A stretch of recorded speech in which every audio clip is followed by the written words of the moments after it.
नमस्कार, मैं रविश कुमार। जब सर्वोच्च अदालत अपने फैसले में जॉर्ज ऑरवेल की रचना 1984 का जिक्र कर दे तो यह बात लोकतंत्र में विश्वास रखने वाले किसी भी सरकार के लिए शर्मनाक समझी जानी चाहिए। सुप्रीम कोर्ट के फैसले में जॉर्ज ऑरवेल का नाम होना ही उन तमाम आशंकाओं को वास्तविकता के करीब ले आता है जिससे सरकार अनजान बने रहने का नाटक करती है। ऑरवेल का जिक्र होना आपातकाल से आगे फांसीवाद की आहट का एक ऐसा संकेत है जिसे समझने की जिम्मेदारी अदालत ने आम जनता की समझ पर नहीं छोड़ी है, बल्कि अपनी तरफ से कह दिया है कि आज का भारत कहां खड़ा है और इस भारत में आपके पीछे कौन दिन रात खड़ा है। Big brother is watching you, यह तो सुना होगा आपने। इसी 1984 से आया है जिसके रचनाकार का नाम है जॉर्ज ऑरवेल।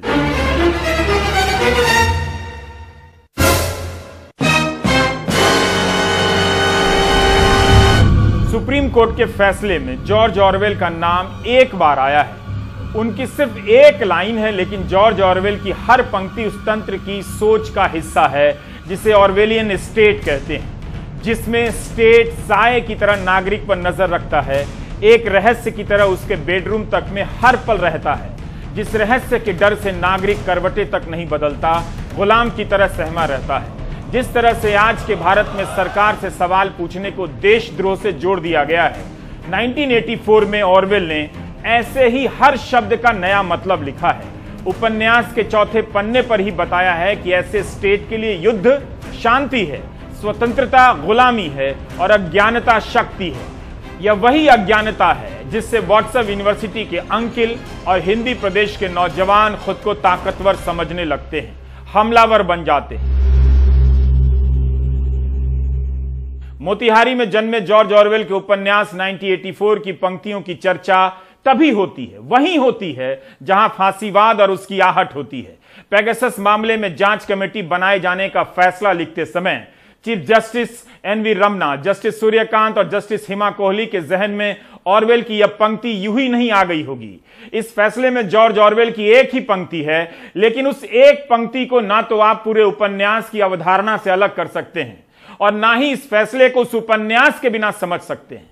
फैसले की पहली लाइन ही शुरू होती है ऑरवेल की इस पंक्ति से, if you want to keep a secret you must also hide it from yourself. यदि आप कोई राज रखना चाहते हैं तो आपको इसे अपने आप से भी छिपाना ही होगा। इसके बाद अदालत कहती है कि याचिकाओं में ऑरवेलियन चिंताओं को उठाया गया है कि कथित रूप से आधुनिक तकनीक के इस्तेमाल से यह सुनने की कोशिश हुई है कि आप क्या सुन रहे हैं, देखने की कोशिश हुई है कि आप क्या देख रहे हैं और पता लगाया गया है कि आप क्या कर रहे हैं। ऑरवेलियन चिंताओं को समझने के लिए आपको उनकी रचना 1984 पढ़नी पड़ेगी। अंग्रेजी के अलावा यह हिंदी और पंजाबी में भी है। क्या हिंदी के अखबार इस फैसले को विस्तार और प्रमुखता से छापेंगे ताकि आम जनता को ऑरवेलियन खतरों की समझ हो सके, जिसके बारे में सुप्रीम कोर्ट ने लिखा है कि किसी व्यक्ति को यह जानकारी हो कि कोई जासूसी कर रहा है, उसका असर उसके नागरिक होने के अधिकारों के इस्तेमाल पर पड़ेगा ही। ऐसे में वह खुद को सेंसर करने लगेगा, रोकेगा। अभिव्यक्ति की आजादी पर इसका डरावना असर होगा। यह प्रेस पर हमला है, इससे सही और भरोसेमंद जानकारी देने की प्रेस की क्षमता पर बुरा असर पड़ेगा। अगर हम आज के सुप्रीम कोर्ट फैसले के बारे में बात करें तो मैं तीन चीजों को रखना चाहूंगा आपके सामने। सबसे पहले कि इसकी अहमियत यह है कि जिस सवाल से सरकार अपने आप को बचाना चाह रही थी कि क्या आपने पेगासस खरीदा है, क्या आपने पेगासस इस्तेमाल किया है, अब कोर्ट ने कहा है कि जो नई कमेटी है, कमेटी इस सवाल का जवाब ढूंढ के निकालेगी। दूसरा पॉइंट कि राइट टू प्राइवेसी जो है, सरकार ने, हालांकि सरकार मानती है कि राइट टू प्राइवेसी है, लेकिन साथ साथ कोर्ट को हमेशा वो बता रही थी कि जो राष्ट्रीय सुरक्षा का जो सवाल है, इसकी वजह से सरकार जो है पेगासस के बारे में कुछ नहीं बोल सकती। तो कोर्ट ने इस बात को खारिज किया है। कोर्ट ने कहा कि नहीं, राष्ट्रीय सुरक्षा अपनी जगह पे है, लेकिन इसको आप एक बहाना नहीं बना सकते अगर हम अनकॉन्स्टिट्यूशनल तरीके से आम शहरी के जो ह्यूमन राइट्स है उसका वायलेशन की अगर हम बात करें। और तीसरा और एक तरह से सबसे अहम पॉइंट यह है कि फ्रीडम ऑफ प्रेस की भी जम के रक्षा की सुप्रीम कोर्ट ने। सुप्रीम कोर्ट ने कहा कि इस किस्म की जो सर्वेलेंस है ये एक आज़ाद प्रेस पे जो है दबाव डालने की कोशिश की जा रही है, क्योंकि एक चिलिंग इफेक्ट है। अगर पत्रकार अपने सोर्सेज के कॉन्फिडेंशियलिटी की रक्षा नहीं कर सकता तो जाहिर सी बात है कि जर्नलिज्म जो है, free press, free media Hindustan में फंक्शन नहीं कर पाएगा। और पेगासस का इस्तेमाल इतनी भारी मात्रा में 40 से ज़्यादा जर्नलिस्ट को निशाना बनाया गया है। जाहिर है कि सरकार कहीं ना कहीं फ्री और इंडिपेंडेंट मीडिया पे दबाव रखने की कोशिश कर रहा था, और इस बात को भी सुप्रीम कोर्ट ने आज माना। अब वायर की यह रिपोर्ट इतिहास का हिस्सा हो चुकी है, जिसे रविशंकर प्रसाद ने कभी अनाप शनाप साजिश वाजिश कह दिया था।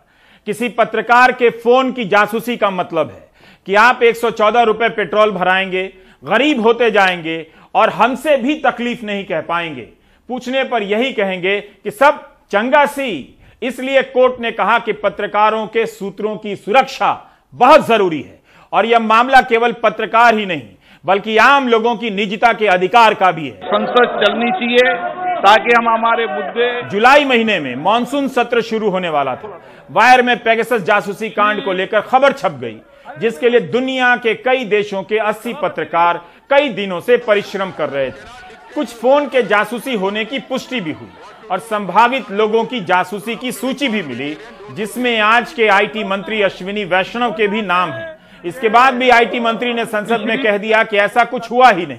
विपक्ष ने सरकार को घेरना शुरू कर दिया तो विपक्ष पर आरोप लगा कि वह सदन चलाने नहीं देना चाहता है, जबकि विपक्षी नेताओं के फोन की जासूसी भी सामने आ गई थी। पार्लियामेंट के सेशन में हमने पेगासस का मुद्दा उठाया था। पेगासस देश पर, देश के इंस्टीट्यूशंस पर एक आक्रमण है, अटैक है, और हमने 3 सवाल पूछे थे। पेगासस को किसने खरीदा, क्योंकि पेगासस को कोई प्राइवेट पार्टी, इंडिविजुअल नहीं खरीद सकता है। पेगासस को सरकार ही खरीद सकती है, ये एक हथियार है। और हमने पूछा था सरकार में ऑथराइजेशन किसने दी, साइन ऑफ किसने किया।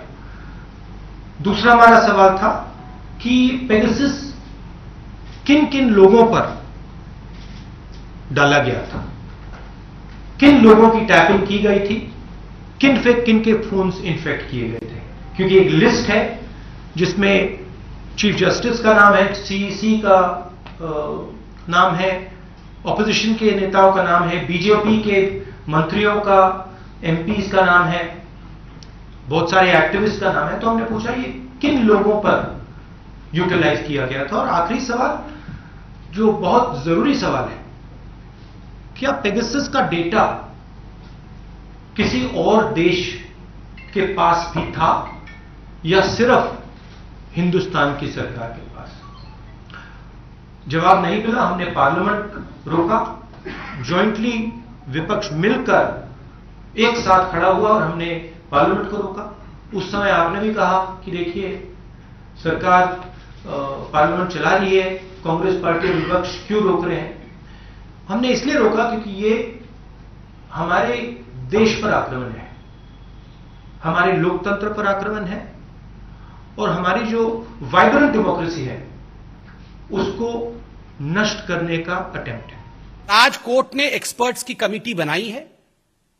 जो सरकार ने अपने एफिडेविट में कहा था, जो सरकार ने अपने एफिडेविट में प्रतिपादित किया था, वही हुआ है। कमेटी अपनी जांच करेगी। भारतीय जनता पार्टी लोकतांत्रिक मूल्यों में संपूर्ण रूप से विश्वास करती है। इस पूरे मसले को लेकर आदरणीय मंत्री श्री अश्विनी वैष्णव जी ने भी पार्लियामेंट के पटल पर अपने वक्तव्य को रखा था। वो वक्तव्य भी इस एफिडेविट के एनेक्सर में मौजूद है, और आप सबने देखा था वक्तव्य को छीनकर फाड़ देना, उस स्टेटमेंट की कॉपी को फाड़ देना, और वो भी सदन के पटल पर, यह अपने आप में बहुत ही निंदाजनक थी। राहुल जी, आपने वही शब्दों को रिपीट किया है, और हमें लगता है आप तो कोर्ट गए नहीं, मगर एफिडेविट में जो सरकार ने कहा था, आज उसी प्रकार से एक एक्सपर्ट कमेटी का गठन हुआ है।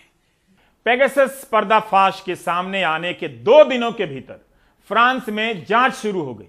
भारत सरकार ने इसकी जांच क्यों नहीं की, केवल विपक्ष की साजिश बताती रही। गोदी मीडिया और हिंदी अखबारों ने इसका कवरेज ही डिटेल में नहीं किया ताकि जनता कुछ समझ न सके। याचिकाकर्ता जगदीप चोकर ने कहा है कि क्या सरकार ने पेगासस स्पाईवेयर खरीदा था? अगर सरकार ने नहीं खरीदा था तब तो और भी यह गंभीर मामला बनता है। इसके होने की जानकारी सरकार में किस किस को थी? राष्ट्रीय सुरक्षा के नाम पर उन पत्रकारों के फोन की जासूसी नहीं कर सकते जिनकी रिपोर्ट और सवालों से सरकार को दिक्कत होती है। तब तो यह लोकतंत्र इंग्लिश में फिनिशे हो जाएगा। कोर्ट ने सरकार की तमाम दलीलों को ठुकरा दिया, साफ कहा कि राष्ट्रीय सुरक्षा के नाम पर किसी की निजता का हनन नहीं किया जा सकता है।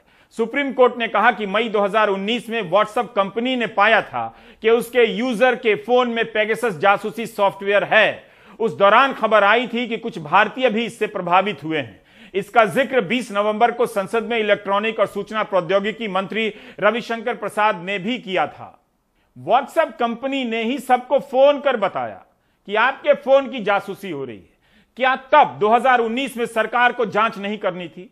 जब एक्सप्रेस की रिपोर्ट के लिए पत्रकार सीमा चिश्ती ने भारत सरकार के गृह सचिव व टेलीकॉम सचिव से सवाल पूछा, जवाब देने की जरूरत नहीं समझी गई। फैसले का शब्दशः अनुवाद मुश्किल है, लेकिन सार रूप में सुप्रीम कोर्ट ने कहा है कि अदालत ने जब याचिकाकर्ताओं के सामने कई आपत्तियां रखीं, तब कुछ और याचिकाएं आईं जिनमें कई ऐसे तथ्य सामने लाए गए जिन्हें खारिज नहीं किया जा सकता, जैसे प्रतिष्ठित सिटीजन लैब की रिपोर्ट, विशेषज्ञों के हलफनामे, दुनिया भर के समाचार संस्थानों में छपी खबरें, विदेशी सरकारों और कानूनी संस्थाओं की प्रतिक्रियाओं ने अदालत को यह सोचने के लिए मजबूर किया है कि यह मामला न्यायिक अधिकार के दायरे में आता है। बेशक सॉलिसिटर जनरल ने कहा कि यह सारी रिपोर्ट पूर्वाग्रह से ग्रसित हैं, किसी खास मकसद से छपी हैं, लेकिन उन्होंने मौखिक तौर पर ही ऐसा कहा। ऐसे मौखिक आरोपों से मामले को खारिज नहीं किया जा सकता। सुनिए तब रविशंकर प्रसाद ने किस दंभ से कहा था कि यह साजिश है। तो क्या भारत की राजनीति में कुछ लोग सुपारी एजेंट हैं क्या? मैं इस शब्द का प्रयोग कुछ जिम्मेदारी से कर रहा हूं। कुछ दल, कुछ नेता, क्या ऐसी अंतर्राष्ट्रीय कॉन्स्पिरेसी होती है तो उसके सुपारी एजेंट बन जाते हैं? अंतर्राष्ट्रीय साजिश की यह बोगस थ्योरी कोर्ट में पिट चुकी है। बल्कि कोर्ट ने यह कहा है कि भारत के नागरिकों की निगरानी करने में विदेशी संस्थाएं भी हो सकती हैं। तो क्या सरकार को ही जांच नहीं करनी चाहिए थी? अदालत के अनुसार सरकार ने अपना स्टैंड साफ साफ नहीं रखा। राष्ट्रीय सुरक्षा के नाम पर सरकार को हर बार फ्री पास नहीं मिल सकता, यह कहा कोर्ट ने। सुप्रीम कोर्ट ने अपने फैसले में भी जिक्र किया है कि केंद्र सरकार को कई मौके दिए गए, लेकिन केंद्र सरकार ने हलफनामा दाखिल नहीं किया और जो कुछ कहा वो पूरी तरह अस्पष्ट था। इसकी वजह से सुप्रीम कोर्ट को भारी कवायद करनी पड़ी, बहुत मेहनत करनी पड़ी। अगर केंद्र सरकार इस मामले में रुख लेता तो कोर्ट को इतनी मेहनत नहीं करनी पड़ती। दरअसल कोर्ट को ये कमेटी बनाने में करीब 40 दिन का वक्त लग गया, क्योंकि बहुत सारे जो सदस्य थे जिनको अदालत चाहती थी कि वो शामिल हो, बहुत लोगों ने निजी कारणों से इनकार किया। कुछ लोगों ने कहा कि हितों का टकराव होगा और कुछ लोगों ने यह भी कहा कि वो विवाद में नहीं पड़ना चाहते। अगर कोर्ट कहे कि किसी सरकारी एजेंसी या किसी और एजेंसी पर भरोसा करने के बजाय हमने स्वतंत्र रूप से एक कमेटी बनाई है, तो सरकार की क्या विश्वसनीयता रह जाती है? अदालत को कहना पड़ा कि उसे मूक दर्शक बनाने की कोशिश नहीं की जानी चाहिए। क्या यह टिप्पणी शर्मनाक नहीं है? कोर्ट ने कहा कि इसलिए जांच जरूरी है कि पता लगे कि इससे अभिव्यक्ति की आजादी और निजता के मौलिक अधिकार पर क्या असर पड़ा है, किस तरह से नागरिक प्रभावित हुआ है।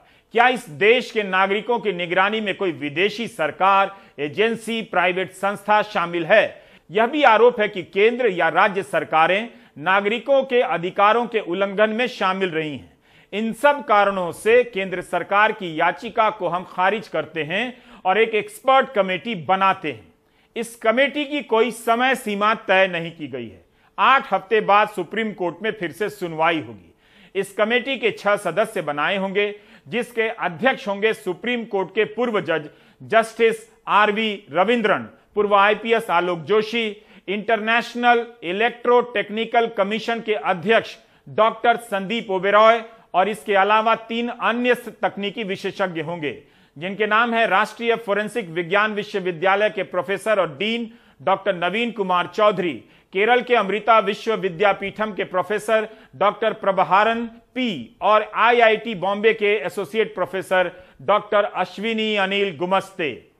इस मामले में 9 याचिकाएं दायर हुई थीं। एडिटर्स गिल्ड के साथ साथ पत्रकार एनराम, प्रेम शंकर झा, परंजय गुहा ठाकुरता, शशि कुमार, रुपेश कुमार सिंह, इप्सिता शताक्षी, एसएनएम आब्दी भी याचिकाकर्ता बने।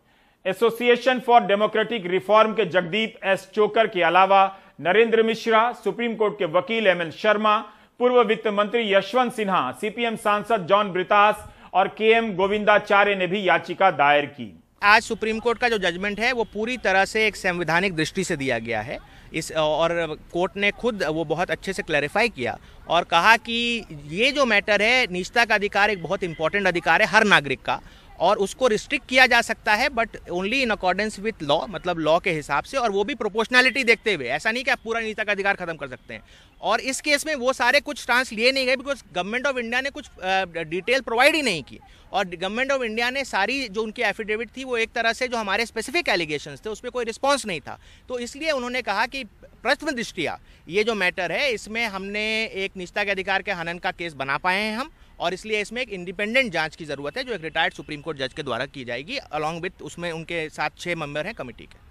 तो साफ तौर पर एक और बात सबसे बड़ी है कि सुप्रीम कोर्ट ने राष्ट्रीय सुरक्षा के मुद्दे पे भी बात की है जो बार बार वो कह रहे थे। इसके साथ साथ सुप्रीम कोर्ट ने कुछ टिप्पणियां पेगासस मामले में भी की हैं कि विदेशी एजेंसी है। उस मामले में क्या क्या सुप्रीम कोर्ट ने देखिए, 2 बहुत इंपॉर्टेंट चीज़ उन्होंने कही है। एक तो जो राष्ट्रीय सुरक्षा का जो ये इशू, जो सरकार हर मैटर में जहां सिटीजन्स के राइट का हनन होता है उसमें एक जुमले के तौर पे छोड़ देती है कोर्ट में, तो उन्होंने इसको कहा कि आपने कोई ठोस मटेरियल नहीं दिया हमें कि इसमें राष्ट्रीय सुरक्षा का हनन कैसे होगा, और जब आप कोर्ट के सामने कोई भी जाता है तो ठोस मटेरियल देना होता है। तो उन्होंने इसलिए इसे राष्ट्रीय सुरक्षा के आर्गुमेंट को रिजेक्ट किया है। उन्होंने कहा है कि अभी राष्ट्रीय सुरक्षा का कोई मतलब नहीं बनता है।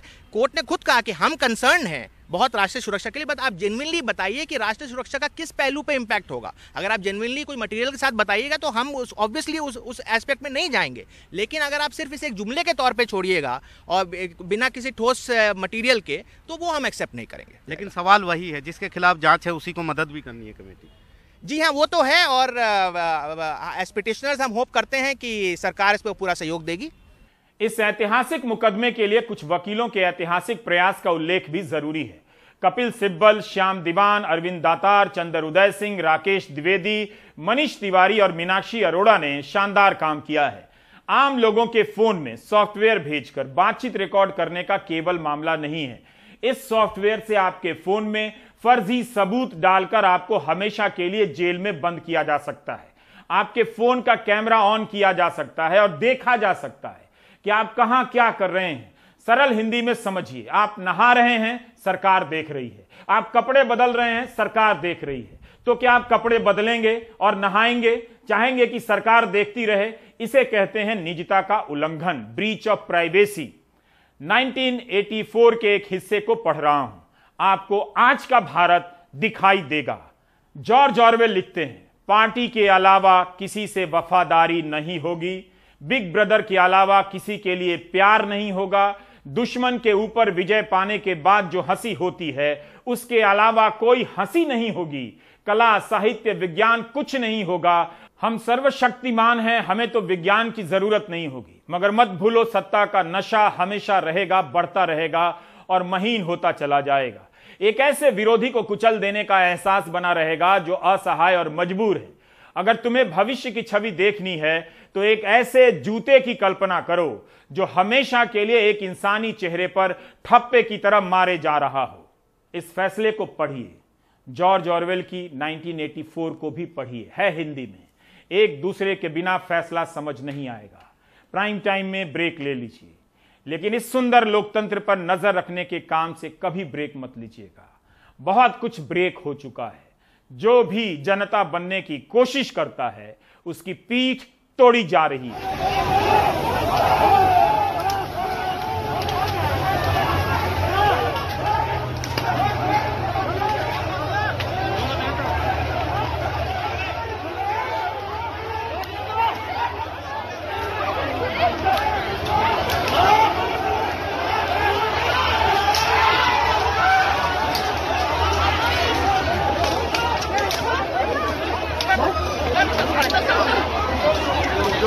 सिर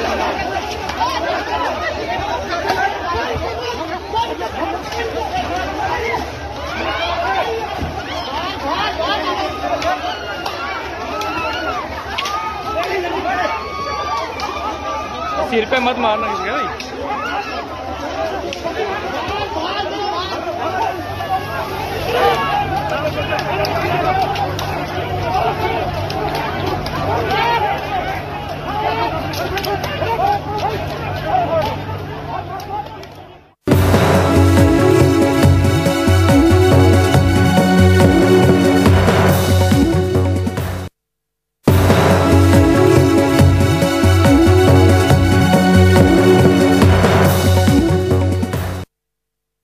बॉम्बे हाईकोर्ट में आर्यन खान और अन्य की जमानत को लेकर आज दूसरे दिन भी सुनवाई हुई।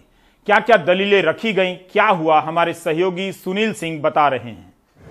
आज सीनियर काउंसिल अमित देसाई ने अरबाज मर्चेंट के लिए पक्ष रखा और उन्होंने ये बताने की कोशिश की कि किस तरह से साजिश की जो धारा 29 लगाई गई है वो गलत है। इस पूरे मामले में साजिश बनती नहीं है, क्योंकि जो पंचनामा हुआ है, पंचनामे के तहत ही खरीद फरोख्त की जो आरोप लगा है उसमें कहीं उल्लेख नहीं है, उसमें सिर्फ कंजप्शन की बात है। लेकिन इसी बीच मुकुल रोहतगी ने एक बहुत बड़ी बात आज बीच में जिरह के दौरान रखी, वो ये कि उन्होंने कहा कि अगर आर्यन खान का अरेस्ट मेमो देखा जाए तो उसमें कहीं भी स्पष्ट आधार का उल्लेख नहीं है, स्पष्ट आरोप का उल्लेख नहीं है कि उनके पास से क्या मिला था और उनका क्या अपराध है। उसमें सभी बाकी लोगों के पास से जो ड्रग्स बरामद हुए थे उसका उसमें उल्लेख किया गया था, तो साफ तौर पर वो स्पष्ट नहीं था। तो जो संविधान की अनुच्छेद 22 जो इंसान को लिबर्टी देता है उसका कहीं ना कहीं यहाँ पर उसका हनन हुआ है। और ये बात जो है, संविधान में कोई गलती अगर की जाती है, एजेंसी की तरफ से की गई है, तो उसको रिमांड से ठीक नहीं किया जा सकता। ये पूरा मामला ही एक तरह से गलत बनाया गया है, ये उन्होंने बात कही। और उसके बाद फिर मुनमुन धमेचा के वकील अली कासिफ खान ने भी अपने मुवक्किल के लिए बातें रखी और ये बताया कि कैसे उनके पास से ड्रग्स बरामद नहीं हुआ था, बल्कि एक गलत आरोप उन पर लगाया गया है। बहरहाल आज भी तकरीबन 2 घंटे चली बहस के बाद तीनों आरोपियों की तरफ से यानी कि बचाव पक्ष की जिरह पूरी हो चुकी है। अब गुरुवार को एनसीबी की तरफ से additional solicitor general Anil Singh पक्ष रखेंगे और बताया जाएगा कि जो उन्होंने आरोप लगाए हैं, जो अब तक की जांच की प्रगति है वो, और क्यों नहीं इन तीनों को जमानत मिलनी चाहिए। आप देख रहे थे प्राइम टाइम। नमस्कार।